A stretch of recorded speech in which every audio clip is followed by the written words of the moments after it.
What's up, guys? NGS back again for another video. Now, since my blog TV last night, I really got to thinking about a certain rant that I was going to upload on YouTube within the next couple of days.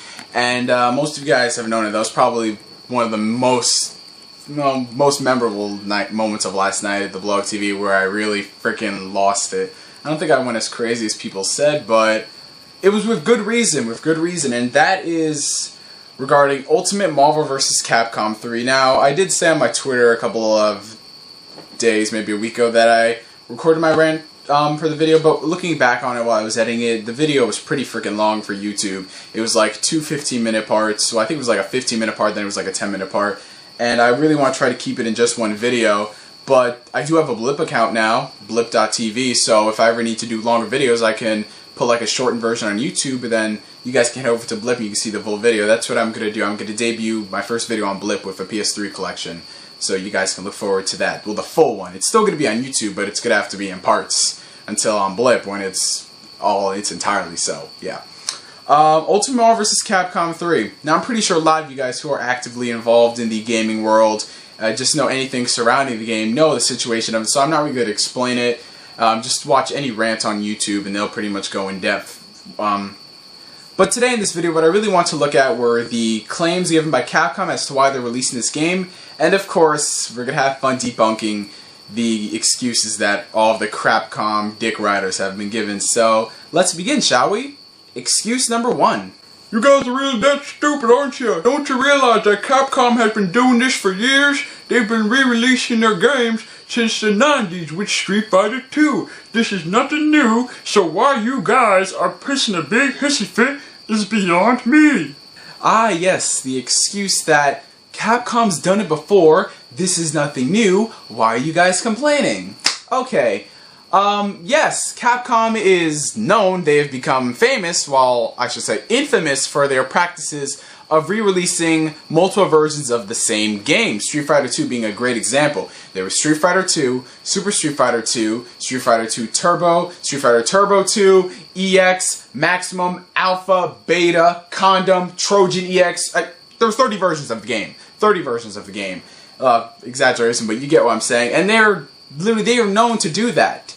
Yes, that is true, because back in the 90s and even into the early 2000s, the idea of releasing DLC and patches, it was unheard of on the console side. Not talking about PC, of course, because we've been doing that for years. But on consoles, the idea of that was impossible due to there not being a stable internet connection, the bandwidth, and it was just not mainstream as it is today. So that is why Capcom did that. What they shipped you out of that factory in the 90s is the final game you're getting.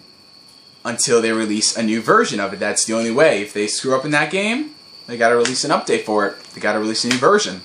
So that's why they did it. And that's why the majority-wise people didn't complain, because it was the only way to get that content. But we are in a new age of fighters, 2011, where DLC and just the internet has become so massive, it's part of our daily lives, you know? So you're saying that Capcom can't use the powers of the internet to patch their games and to patch the DLC in?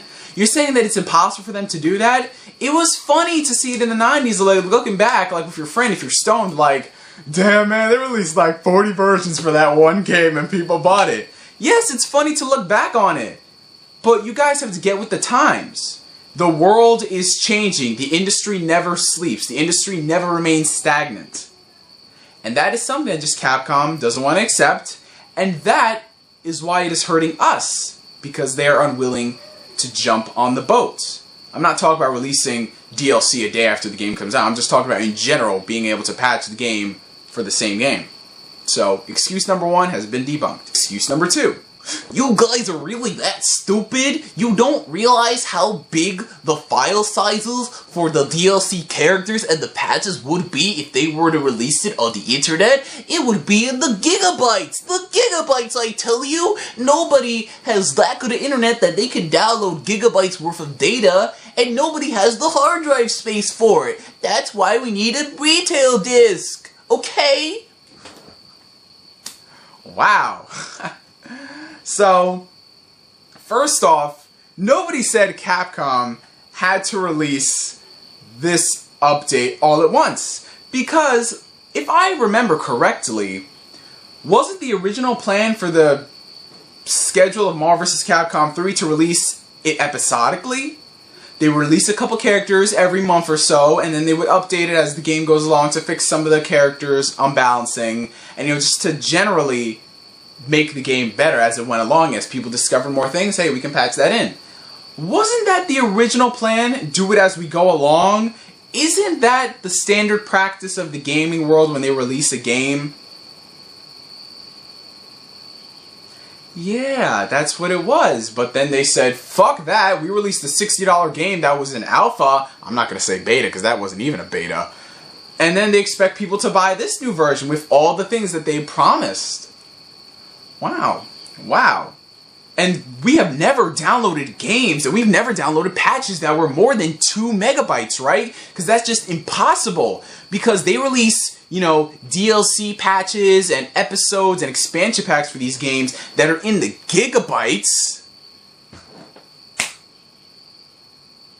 Call of Duty DLC map packs. Each of them are about a gigabyte or more in size. Grand Theft Auto motherfucking 4. Episodes from Liberty City. Lost in the Damned and the Ballad of Good Old Tony. Good old gay Tony, I'm sorry. How big were the file sizes for those episodes? 2 megabytes? 1 gigabyte? No, that'd be more than what the Capcom fans say. They say we all don't have good internet like that. Because it's impossible, right? Try 6 gigabytes for 2 episodes. So that's 12 gigabytes apiece. Well, 12 gigabytes in total. And you're getting a 10-hour campaign for each and a lot of new things for the multiplayer.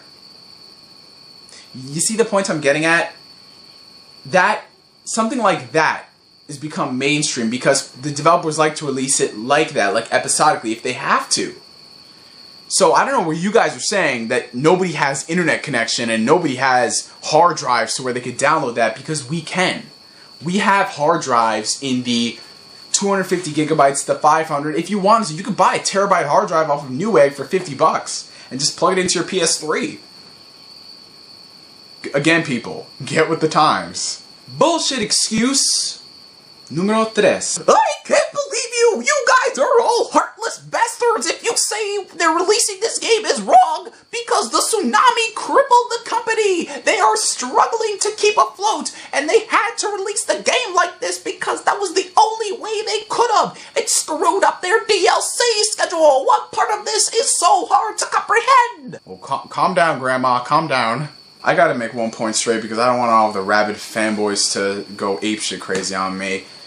If the Capcom employees, the executives, whatever, if any of their family was affected by the tsunami, if they were hurt or if some of the family members died, my heart goes out to them. That's all I'm gonna say. Because you guys really think that a company that was nowhere near the tsunami or its damage, you're gonna say that that somehow crippled the company. I'm sure it did minor damage to the company because they had to stop everything because there was a national crisis. But no, to the point where they'd have to stop this, no. And another thing they like to say is the DLC schedule was thrown off because they just couldn't release it because of the tsunami. DLC schedule, that's really what you guys are saying?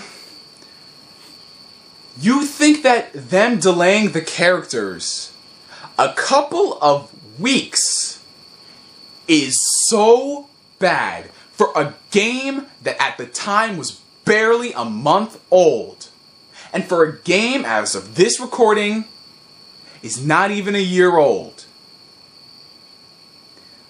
All of that content that is released, if a game has content released in the first 2 to 3 months, there was no excuse it should have been in the game. Don't use that excuse. There is no such thing as a DLC schedule. It is not about timing. Because a lot of games still release DLC. Red Dead Redemption, it's getting a new DLC update. Fucking mosquito. what was that, a couple new multiplayer maps and a bunch of junk. I'm sorry, I don't really play Red Dead Online, but that game's a year and a half old. And it's still getting DLC. Yeah. So don't ever use the bullshit DLC schedule release, because you don't know what they're trying to do with that. That is just their excuse to try to cloud your judgment. This is hilarious. Tell me how DLC getting delayed is more troublesome to do than releasing a retail game. Because if I'm correct, DLC is much easier to release than a retail game, where you would have to code the game to the disc, manufacturing the box, printing the manuals, getting it shipped all across the world. I'm sure that takes a couple of weeks to do. Whereas DLC, derp to derp, upload to the server, click OK, all across the world, PlayStation Network, Xbox Live. Which one of those seems easier to do? Something that takes less than a day, or a thing that takes a couple of weeks?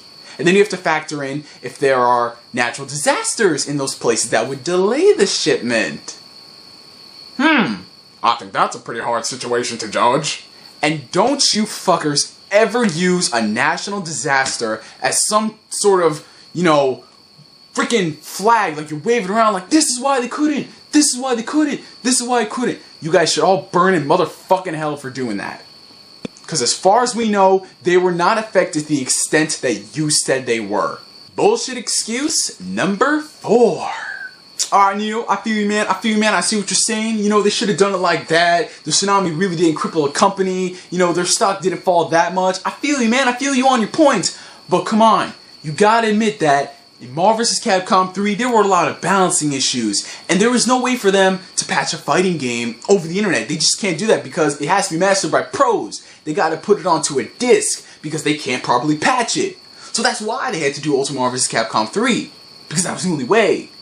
But aren't games regularly patched? You know, like first-person shooters, third-person shooters, a couple of open-world RPG games. You know, just generally every single genre that comes out usually is patched.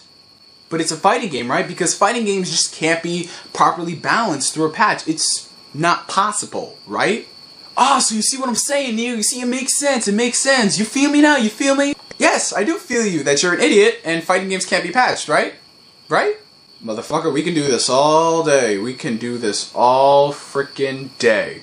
The whole excuse that a fighting game, in general, a game can't get properly patched is bullshit. Because NetherRealm Studios has been patching Mortal Kombat, fixing character balancing issues, online errors, behind the scenes. And somehow these fighting fans, these so-called hardcore gamers, they missed that point? Ark's been patching Blaze Blue behind the scenes as well.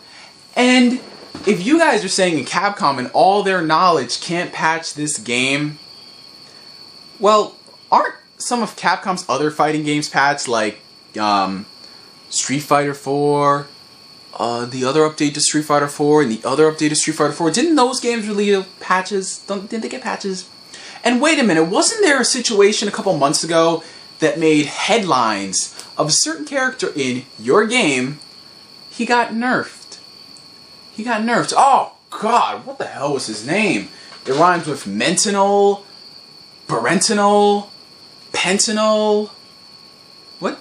Oh, that's right, Sentinel. Capcom nerfed to the character. But wait a minute, it's a fighting game. They can't patch it, right? Because it's just impossible. Ha, ha, ha. No matter how hard you guys want to try to make yourselves believe that it's impossible to patch, it's the internet. Hello? They can do that thing, okay?